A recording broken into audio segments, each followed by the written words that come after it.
Hello dear student बच्चों, इस video में हम लोग देखेंगे हाफ सेल क्या होता है। तो बच्चों, हाफ सेल में बेसिकली क्या होता है, ये नाम से स्पेसिफाइड है कि एक आधा सेल है।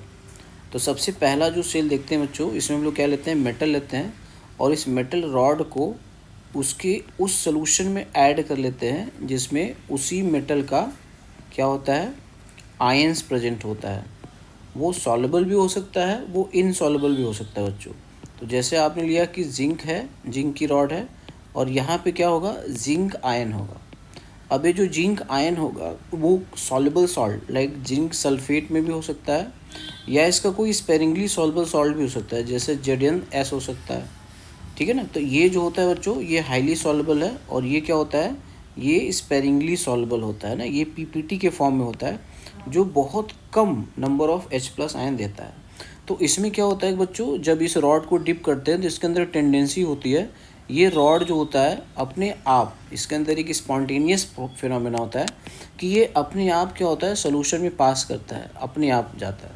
ठीक है। और ये यहाँ पे इलेक्ट्रॉन को छोड़ देता है। ठीक है। और ये इलेक्ट्रॉन, इसको हम लोग वायर से कनेक्ट कर लेते हैं।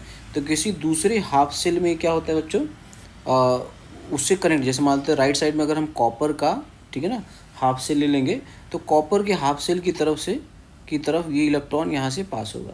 तो ये जो टेंडेंसी होती है टू डिजॉल्व, ठीक है ना, metal rod into its aqueous solution, ठीक है, इसी टेंडेंसी का हम फ़ायदा लेते हैं बच्चों सेल को कंस्ट्रक्ट करने के लिए। ओके बच्चों। तो यहाँ पे क्या होगा, जिंक जो होगा Zn+2 इलेक्ट्रॉन।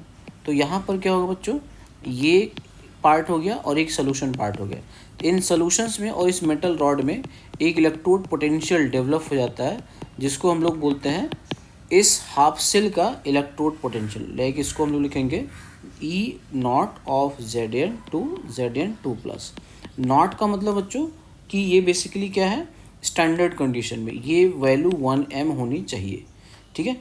तो इसको बोलते हैं हम लोग बेटा हाफ सेल। ओके। तो अगर बच्चों ये वीडियो अच्छा लगा तो आप कमेंट करना, तो मैं इसका फुल वीडियो बनाऊंगा।